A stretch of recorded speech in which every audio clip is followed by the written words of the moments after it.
कल्कि पुराण और गरुड़ पुराण में ऐसी बातें लिखी गई है जो आपके रोंगटे खड़े कर सकती है। कलयुग के अंत की दृष्टि केवल कल्पना करने से ही मनुष्य का मन भय और आश्चर्य से भर सकता है। ये युग इतना भयावह होगा कि ये आपके दिल को झकझोर कर रख देगा। लेकिन ये कोई काल्पनिक कहानी नहीं बल्कि हकीकत है। इन पवित्र ग्रंथों में लिखी गई बातें हमें आने वाले समय की भयंकर सच्चाई से अवगत कराती है। आज हम इन्हीं के बारे में विस्तार से जानेंगे और आपको बताएंगे। हमारा निवेदन है कि इस जानकारी को अंत तक पढ़ें और हमारे साथ बने रहें। कलयुग के अंत की कहानी को जानने से पहले आइए कुछ उन पहलुओं को समझते हैं जो सृष्टि के इस चक्र को समझने में महत्वपूर्ण है। सबसे पहले हम उस कहानी को जानेंगे जो इन ग्रंथों में वर्णित है। इसके बाद हम आपको वे सभी मनोरंजक और भयावह दृश्य बताएंगे जो कलयुग के अंत में घटित होंगे। तो हमारे साथ बने रहें, क्योंकि ये यात्रा न केवल ज्ञानवर्धक होगी बल्कि आपको गहराई से सोचने पर भी मजबूर करेगी। हिंदू शास्त्रों में कलयुग की आयु 432000 वर्ष मानी गई है। ये विवरण भागवत पुराण, 1 विष्णु पुराण, लिंग पुराण और बट गरुड़ पुराण वश में मिलता है।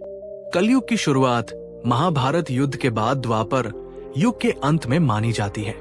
वर्तमान में लगभग 5000 वर्ष बीत चुके हैं और अभी भी लगभग 4,27,000 वर्ष शेष है।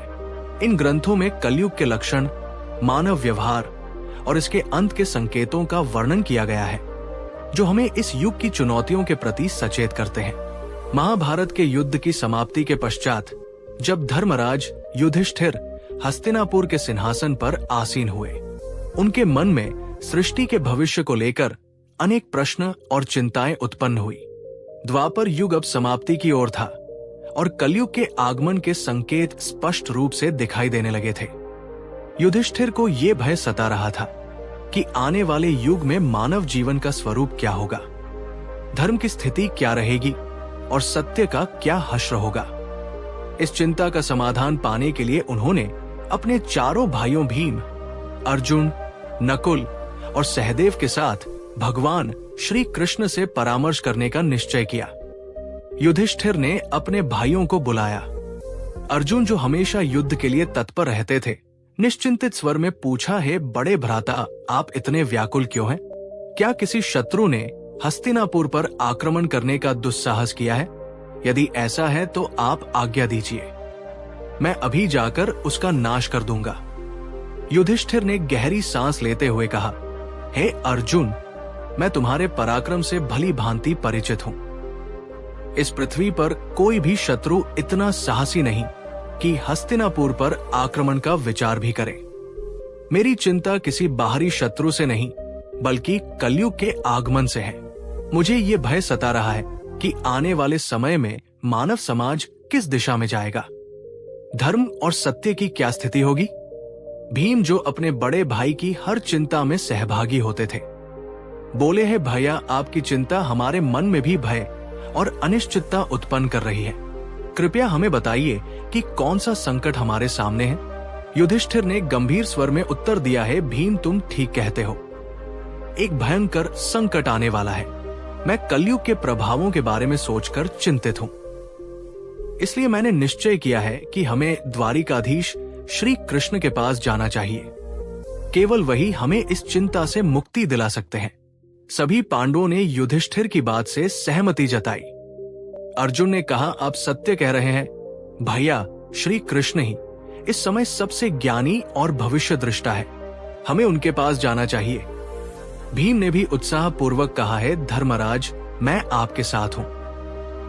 हम सब द्वारिका चलकर श्री कृष्ण से परामर्श करेंगे। इस प्रकार सभी पांडव द्वारिका की ओर प्रस्थान करने लगे। द्वारिका की पवित्र नगरी में पहुंचकर पांडवों का भगवान श्री कृष्ण ने हार्दिक स्वागत किया। युधिष्ठिर ने उनके चरणों में प्रणाम करते हुए कहा, हे केशव, आपको बारंबार नमस्कार। आप तो अंतर्ज्ञानी हैं। द्वापर युग अब समाप्त होने वाला है और कलयुग के संकेत दिखाई दे रहे हैं। मैं ये जानना चाहता हूं कि कलयुग में मानव का स्वभाव और आचरण कैसा होगा, वो किन कर्मों में लिप्त होगा और मोक्ष प्राप्ति के लिए उसे क्या करना होगा? श्री कृष्ण ने मुस्कुराते हुए कहा है, धर्मराज, आपकी जिज्ञासा उचित है।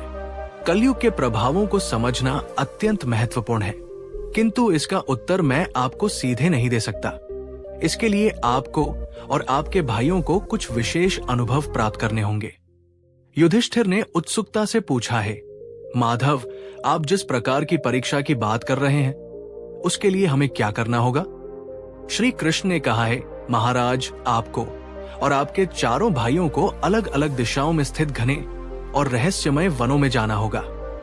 वहां आपको कुछ विचित्र और अद्भुत दृश्य दिखाई देंगे। उन अनुभवों को मेरे पास लौटकर साझा करें, तब मैं आपको कलयुग के प्रभावों के बारे में विस्तार से बताऊंगा।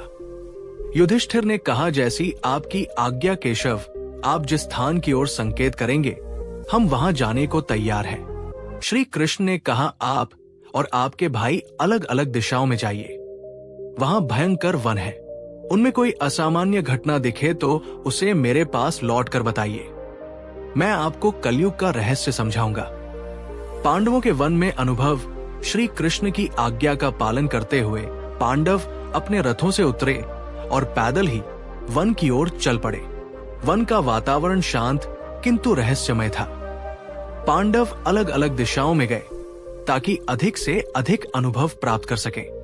युधिष्ठिर का अनुभव। युधिष्ठिर को एक घने वन में एक विचित्र दृश्य दिखा। उन्होंने एक विशालकाय हाथी देखा जिसके 2 सूंड थे। ये हाथी अपनी दोनों सूंडों से वन के पेड़ों को उखाड़ रहा था, मानो उसकी शक्ति अतुलनीय हो। युधिष्ठिर आश्चर्यचकित हो गए और सोचने लगे कि ये दृश्य क्या संकेत देता है। अर्जुन का अनुभव। अर्जुन एक शांत और सुंदर वन में पहुंचे जहां पक्षियों की मधुर चहचहाट गूंज रही थी।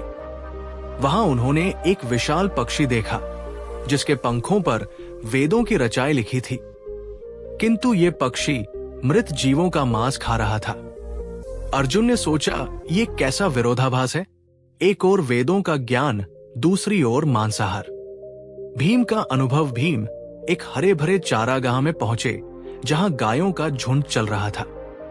वहां उन्होंने देखा कि एक गाय ने बछड़े को जन्म दिया और उसे इतनी जोर से चाटने लगी कि बछड़ा लहूलुहान हो गया। भीम ने सोचा, ये कैसी ममता है जो अपने ही बच्चे को घायल कर रही है। सहदेव का अनुभव। सहदेव एक शांत जलाशय के पास पहुंचे जहां 7 कुएं थे। 6 कुओं में पानी भरा था, किंतु सबसे गहरा बीच वाला कुआं पूरी तरह सूखा था। सहदेव ने इस दृश्य को देखकर सोचा कि ये क्या संकेत देता है। नकुल का अनुभव। नकुल एक पर्वतीय क्षेत्र में पहुंचे जहां ऊंचे ऊंचे पर्वतों पर हरे भरे वृक्ष थे। उन्होंने देखा कि एक विशाल शिला पहाड़ से लुढ़क रही थी जो अपने रास्ते में बड़े बड़े वृक्षों को उखाड़ रही थी, किंतु एक छोटे से पौधे के पास पहुंचते ही वो शिला रुक गई। नकुल इस दृश्य से स्तब्ध रह गए। श्री कृष्ण द्वारा अनुभवों का अर्थशाम होते ही पांडव वन से लौटे और श्री कृष्ण के पास अपने अनुभव साझा करने पहुंचे। युधिष्ठिर का अनुभव। युधिष्ठिर ने कहा है, प्रभु, मैंने 1-2 सूंडों वाला हाथी देखा।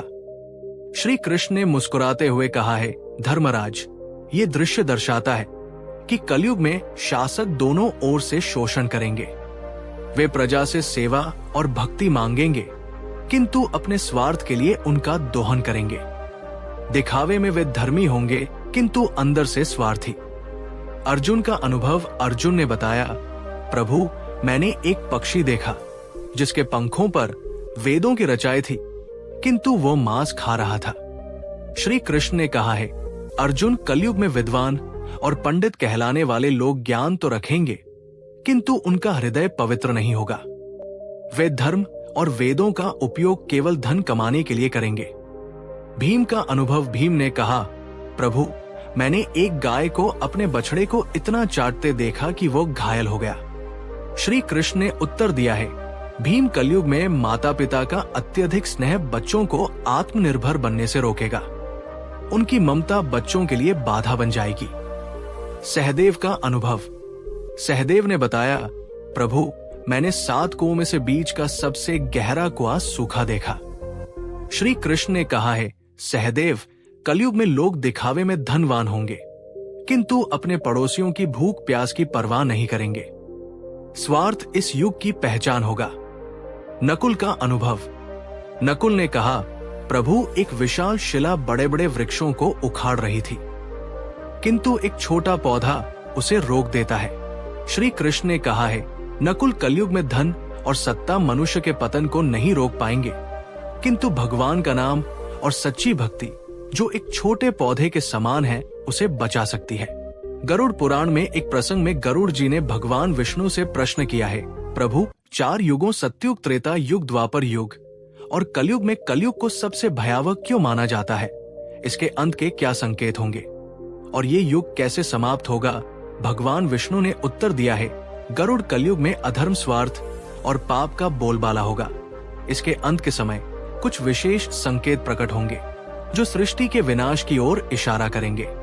आइए इन 5 प्रमुख संकेतों को एक एक करके विस्तार से समझते हैं। वांड, मानव आयु का ह्रास। कलयुग के अंत में मानव जीवन की आयु अत्यंत कम होकर मात्र 20 वर्ष रह जाएगी।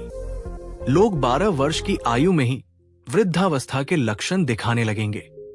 उनके बाल सफेद हो जाएंगे, चेहरों पर झुर्रियां पड़ जाएंगी और शरीर कमजोर व रोगग्रस्त हो जाएगा। ये शारीरिक पतन मानव की जीवन शैली और नैतिकता के ह्रास का परिणाम होगा। लोग अस्वास्थ्यकर भोजन, अनियमित दिनचर्या और तनावग्रस्त जीवन जीने के कारण शारीरिक और मानसिक रूप से कमजोर हो जाएंगे। स्त्रियां 8 से 9 वर्ष की अल्पायु में ही संतान को जन्म देने लगेंगी, लेकिन उनकी शारीरिक स्थिति इतनी कमजोर होगी कि वे बच्चों का पालन पोषण ठीक से नहीं कर पाएंगी। बच्चे कुपोषण और कमजोरी के शिकार होंगे, जिससे समाज में अस्वस्थ और कमजोर पीढ़ियां उत्पन्न होंगी। इस कारण पारिवारिक और सामाजिक संरचना पूरी तरह चरमरा जाएगी। लोग अपनी भौतिक आवश्यकताओं की पूर्ति में इतने व्यस्त रहेंगे कि परिवार और रिश्तों के प्रति उदासीन हो जाएंगे।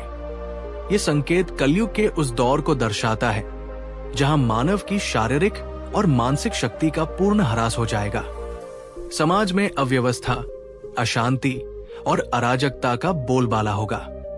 लोग एक दूसरे के प्रति प्रेम और विश्वास खो देंगे और स्वार्थ ही जीवन का आधार बन जाएगा। ये स्थिति हमें चेतावनी देती है कि शारीरिक और मानसिक स्वास्थ्य को बनाए रखने के लिए संतुलित जीवन शैली और नैतिकता का पालन आवश्यक है। तो पतिव्रता स्त्रियों का लोभ। कलयुग के अंत में नैतिकता और धर्म का इतना ह्रास हो जाएगा कि पतिव्रता स्त्रियां लगभग लुप्त हो जाएंगी। एक स्त्री कई पुरुषों के साथ संबंध स्थापित करेगी, जो सामाजिक और नैतिक पतन का स्पष्ट संकेत होगा। लोग धार्मिक कार्यों जैसे पूजा पाठ, श्राद्ध, अंतिम संस्कार और विवाह जैसे संस्कारों को पूरी तरह त्याग देंगे। जल की कमी के कारण लोग स्नान करना बंद कर देंगे, जिससे शारीरिक और आध्यात्मिक शुद्धता नष्ट हो जाएगी। भोजन में मांसाहार का प्रभुत्व होगा और सात्विक भोजन जैसे फल, सब्जियां और अनाज दुर्लभ हो जाएंगे। लोग चमकीले, तंग और भड़कीले वस्त्र पहनेंगे, जो उनकी भौतिकता और आध्यात्मिकता से दूरी को दर्शाएंगे। समाज में स्वार्थ, लालच और छल कपट का बोलबाला होगा। रिश्तों में विश्वास की कमी हो जाएगी और लोग केवल अपनी सुख सुविधाओं के लिए जिएंगे। ये संकेत समाज में नैतिकता के पतन और रिश्तों के टूटने की स्थिति को दर्शाता है। लोग धर्म और कर्तव्यों से विमुख होकर केवल सांसारिक सुखों की तलाश में रहेंगे। ये स्थिति सामाजिक अविश्वास, अशांति और अनैतिकता को बढ़ावा देगी। गरुड़ पुराण हमें सिखाता है कि धर्म और नैतिकता का पालन ही समाज को स्थिर और सौहार्दपूर्ण बनाए रख सकता है। 3 वृक्षों का फलहीन होना। कलयुग के अंत में प्रकृति का भीषण विनाश होगा। वृक्ष फल और फूल देना बंद कर देंगे और केवल शमी वृक्ष ही जीवित रहेंगे। लोग शाकाहार को पूरी तरह त्याग देंगे और मांसाहार पर निर्भर हो जाएंगे। भोजन तामसिक और रोगकारी होगा, जिससे लोग कम उम्र में ही बीमारियों का शिकार हो जाएंगे। गायों की पूजा बंद हो जाएगी और उन्हें केवल दूध और मांस के लिए पाला जाएगा। ये संकेत प्रकृति के प्रति मानव की लापरवाही और अंधाधुंध दोहन का परिणाम है। वनों की कटाई, पर्यावरण, प्रदूषण और प्राकृतिक संसाधनों के दुरुपयोग के कारण प्रकृति का संतुलन बिगड़ जाएगा। वृक्षों का फलहीन होना और प्राकृतिक संसाधनों का ह्रास पर्यावरणीय असंतुलन को और गहरा कर देगा। समाज में भोजन की कमी के कारण लोग भूख और कुपोषण से ग्रस्त होंगे। ये स्थिति हमें पर्यावरण संरक्षण और प्रकृति के प्रति सम्मान की महत्ता सिखाती है। 4. अल्पवृष्टि। कलयुग के अंत में वर्षा अत्यंत कम हो जाएगी। खेतों में अनाज का उत्पादन बंद हो जाएगा और जो थोड़ा बहुत अनाज होगा वो छोटा, रसहीन और पौष्टिकता से रहित होगा। फलों में रस का अभाव हो जाएगा, जिससे लोग भूख और प्यास से तड़पने लगेंगे। केवल बकरियों का दूध ही उपलब्ध होगा, जो प्राकृतिक संसाधनों की कमी को दर्शाता है। ये स्थिति सामाजिक और आर्थिक संकट को और गहरा कर देगी। लोग जीवन की मूलभूत आवश्यकताओं जैसे भोजन और जल के लिए संघर्ष करेंगे। खेती और कृषि कार्य पूरी तरह ठप हो जाएंगे, जिससे समाज में भूखमरी, अशांति और हिंसा बढ़ेगी। ये संकेत पर्यावरणीय विनाश और मानव की लापरवाही का परिणाम है, जो हमें प्रकृति के संरक्षण और संतुलित जीवन की आवश्यकता की याद दिलाता है। कलयुग के अंत का सबसे भयावह संकेत होगा 7 सूर्यों का उदय। भगवान विष्णु सूर्य की किरणों में विराजमान होकर पृथ्वी का सारा जल सोख लेंगे। 7 सूर्यों की तीव्र गर्मी से संपूर्ण सृष्टि जलकर राख हो जाएगी। इसके बाद भगवान विष्णु रुद्र रूप में मेघ उत्पन्न करेंगे, जो 100 वर्षों तक निरंतर भयंकर वर्षा करेंगे। ये वर्षा सृष्टि को जलमग्न कर देगी और संपूर्ण संसार का अंत हो जाएगा। ये प्रलय सृष्टि के चक्र का एक हिस्सा है, जो सहार के बाद नई शुरुआत की ओर ले जाता है। जब पाप और अधर्म अपनी चरम सीमा पर पहुंच जाएंगे, तब सृष्टि का अंत अनिवार्य हो जाएगा।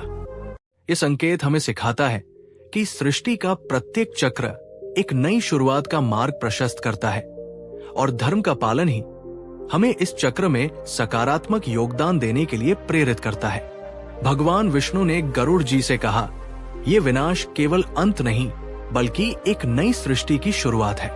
जब ये सृष्टि नष्ट हो जाएगी, तब परमात्मा अपनी इच्छा से एक नई शुद्ध और पवित्र सृष्टि की रचना करेंगे। इस नई सृष्टि में धर्म, सत्य और आध्यात्मिकता का पुनरुत्थान होगा। केवल वे जीव इस नई सृष्टि में स्थान पाएंगे जिन्होंने धर्म और सत्य का पालन किया होगा। ये संदेश हमें प्रेरित करता है कि कठिन परिस्थितियों में भी सच्चाई और धर्म का मार्ग अपनाकर हम अपने जीवन को सार्थक बना सकते हैं।